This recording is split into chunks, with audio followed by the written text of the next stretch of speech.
Hello and welcome to बवाल banking classes. आज हम लोग जीआईबी में जो पेपर 4 कर रहे हैं नए सिलेबस के हिसाब से, यानी retail banking and wealth management, new syllabus के हिसाब से ये मॉड्यूल बी का यूनिट 4 है, जिसका नाम है इंपॉर्टेंट रिटेल लायबिलिटी प्रोडक्ट्स। ये टोटल 4 पार्ट में रहेगा। ये हम लोग पार्ट 1 डिस्कस कर रहे हैं। तो क्या पहले देखते हैं रिटेल लायबिलिटी का introduction. Intermediation is the primary function of banks and mobilization of deposit is the first step to intermediation. तो बेसिकली जो बैंक्स है उनका सबसे मेन काम क्या है? Mobilization of deposit. ठीक है, ये फर्स्ट स्टेप है उनका। डिपॉजिट से ही उनका पूरा काम चल रहा है देखा जाए तो। वो ये लोग क्या करते हैं? बैंक्स पब्लिक से डिपॉजिट एक्सेप्ट करते हैं, उसको एंटरप्राइजेस या इंडिविजुअल्स को प्रोडक्टिव एक्टिविटीज़ के लिए लेंड करते हैं, यानी लोन देते हैं। ये जो लोन और एडवांसेस होते हैं, इन पर बैंक्स कुछ एडिशनल इंटरेस्ट रेट चार्ज करते हैं, जिसको हम लोग इंटरेस्ट रेट स्प्रेड भी हमने समझा था पहले, वो रहता है। बैंक्स जो है उनके खुद का कोई पैसा नहीं होता है बेसिकली।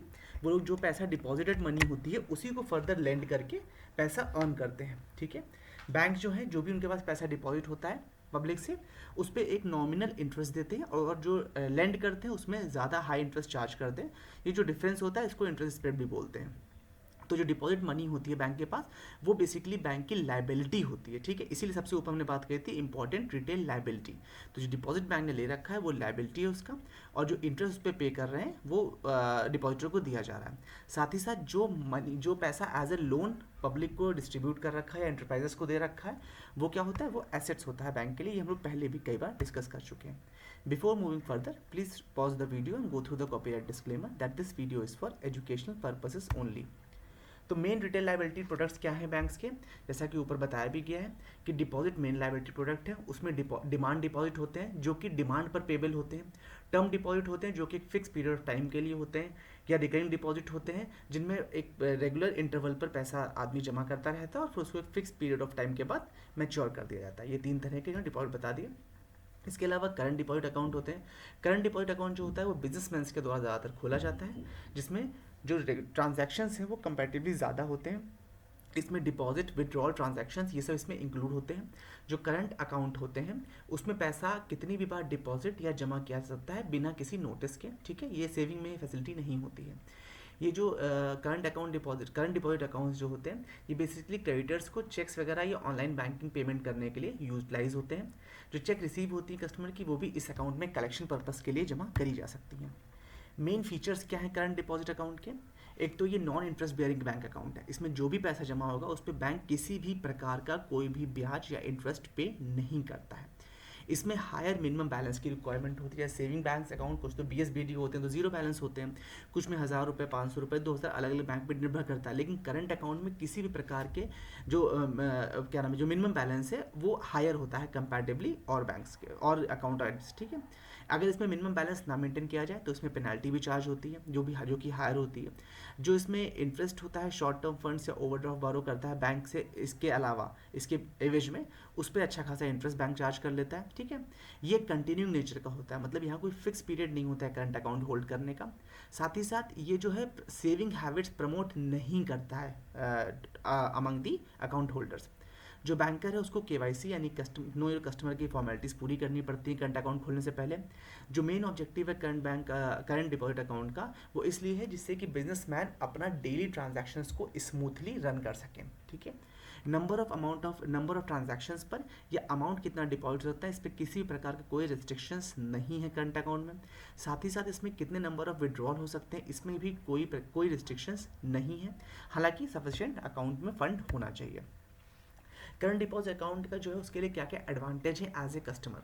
जो पर्पस है डिपॉजिट का वो जनरली क्या होता है, ट्रेडिंग या बिजनेस से होता है। ठीक है, जो कि नॉर्मल डिपॉजिट अकाउंट से अलग है। नॉर्मल डिपॉजिट अकाउंट जो होता है उनमें सेविंग पर्पस होता है, लेकिन इसमें ट्रेडिंग या बिजनेस है।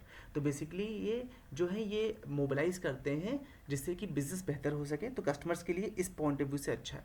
करंट अकाउंट जो बेसिकली है बिजनेसमैन के द्वारा खोला जाता है, चाहे प्रोप्राइटर हो, पार्टनरशिप फर्म हो, पब्लिक या प्राइवेट कंपनीज हो, ट्रस्ट हो, एसोसिएशन ऑफ पर्पस हो, कोई पर्सन हो, कोई सोसाइटी हो, जिसमें large number of banking transactions हो रहे हैं डेली बेसिस पर या मंथली बेसिस पर, और रिसीट ऑफ पेमेंट बहुत ज़्यादा है, उसमें यूटिलाइज किया जाता है। साथ ही साथ ये बिजनेसमैन को इस बात के लिए भी एनेबल करता है कि वो अपने बिजनेस ट्रांजैक्शन को प्रॉपरली और प्रॉम्प्टली कर सकें। जो बिजनेसमैन है वो इसमें से करंट अकाउंट में से विदाउट एनी लिमिट कितना भी पैसा विड्रॉ कर सकते हैं बिना किसी ट्रांजैक्शन को उसके बिना किसी टैक्सेशन के डर के। जैसे उसमें होता है ना 49,000 का रूल होता है सेविंग अकाउंट में, इसमें ऐसा नहीं है। होम ब्रांच जहाँ पे जो लोग उसको कहते हैं जहाँ पर बैंक का बेसिक अकाउंट जो आप यहाँ खुलवाते हैं उसको होम ब्रांच कह सकते हैं। नॉर्मली यहाँ पर डिपॉजिट में भी कोई किसी प्रकार का वो नहीं होता है, रिस्ट्रिक्शन नहीं होता है करंट अकाउंट में, चाहे आप होम ब्रांच में करें चाहे किसी और ब्रांच में कर दें, ठीक है। It also provides various other advantage, और अन्य क्या क्या एडवांटेज हैं, अन्य एडवांटेज जैसे कि डिपॉजिट और विड्रॉल ऑफ जो मनी है वो कहीं भी किसी भी लोकेशन से हो सकता है, जो हमने पिछली बार अभी पिछले स्लाइड में डिस्कस किया। मल्टी लोकेशन फंड ट्रांसफर हो सकता है, electronic fund transfer, NEFT, RTGS वगैरह हो सकता है। पीरियोडिकली भी ईमेल या डाउनलोड ऑफ बैंक स्टेटमेंट हो सकते हैं, और वो हर एक फॉर्मेट में, एक्सएलएस फॉर्मेट, टीएक्सटी, पीडीएफ, क्योंकि भाई आप अगर बिजनेस कर रहे हैं तो आपको कई सारे फॉर्मेट्स में हिसाब किताब के लिए आपके सीए को, आपके एडवोकेट्स को कई चीज़ें चाहिए होती हैं, तो उसमें बहुत हेल्प करते हैं। साथ ही साथ इसमें कस्टमर केयर एग्जीक्यूटिव से भी आपको स्पेशल सपोर्ट मिल जाता है। डॉक्यूमेंट्स क्या क्या रिक्वायर्ड है करंट अकाउंट खोलने के लिए? इंडिविजुअल्स के लिए एक सर्टिफाइड कॉपी ऑफ ओवीडी यानी ऑफिशियली वैलिडेटेड डॉक्यूमेंट ये रहता है। साथ ही साथ इसमें जो भी केवाईसी में डॉक्यूमेंट मेंशन किए गए हैं ओवीडी से रिलेटेड वो रह सकते हैं इसमें जो भी आइडेंटिटी रहेगी, एड्रेस रहेगा इंडिविजुअल का, वो सब रहेंगे। प्रोप्राइटरी फर्म के लिए अगर है तो सर्टिफाइड कॉपी ऑफ ओवीडी रहेगा, ठीक है, जैसा कि मास्टर्ड एक्शन केवाईसी में मेंशन है वो। साथ ही साथ जो प्रोप्राइटर है उसके डिटेल्स रहेंगे, सर्टिफाइड कॉपी। क्या उसमें से वन ऑफ द फॉलोइंग एक और चीज़ रहेगी, क्या क्या? रजिस्ट्रेशन सर्टिफिकेट रहेगा जो भी प्रोप्राइटर फर्म है उसकी, लाइसेंस या सर्टिफिकेट जो भी म्यूनसिपल अथॉरिटीज़ वगैरह से मिले हैं, CST वैट सर्टिफिकेट, ये सब। रजिस्ट्रेशन सर्टिफिकेट, लाइसेंस हो गया आपका प्रैक्टिस करने के लिए, कोई अगर स्पेशल प्रोफेशनल बॉडी है, सीए का हो गया, एडवोकेट का हो गया उसके लिए। इनकम टैक्स रिटर्न कंप्लीट रहेगा, एक्नॉलेज्ड कॉपी वो भी रहेगी, ठीक है। Utility bill such as electricity, water या लैंडलाइन फ़ोन बिल्स, ये सब चीज़ें यूटिलाइज करिए। वन ऑफ द फॉलोइंग है, ये ध्यान रखिएगा, ठीक है, not all are required. Partnership firm के लिए एक सर्टिफाइड कॉपी रहेगी किसी भी जो भी डॉक्यूमेंट्स दे उनमें से के कौन कौन सी? रजिस्ट्रेशन सर्टिफिकेट, पार्टनरशिप डीड, ओवीडी यानी ऑफिशियली वैलिड डॉक्यूमेंट, या फिर जो पार्टनर्स हैं उनका ओवीडी रहेगा एज पर केवाईसी। HUF यानी हिंदू अनडिवाइडेड फैमिली के लिए या जॉइंट हिंदू फैमिली के लिए क्या क्या डॉक्यूमेंट्स रह सकते हैं? जॉइंट हिंदू फैमिली लेटर रहेगा, एक सर्टिफाइड कॉपी ऑफ ओवीडी रहेगी as mention in master action on KYC, pan card रहेगा HUF का। लिमिटेड लाइबिलिटी पार्टनरशिप फर्म में क्या रहेगा? सर्टिफिकेट ऑफ कॉपरेशन रहेगा, कॉपी ऑफ रिजोल्यूशन रहेगा, पैन कार्ड रहेगा LLP फर्म का, and OVD of designated partners रहेगा जो भी केवाईसी मास्टर सर्कुलर में मेंशन है।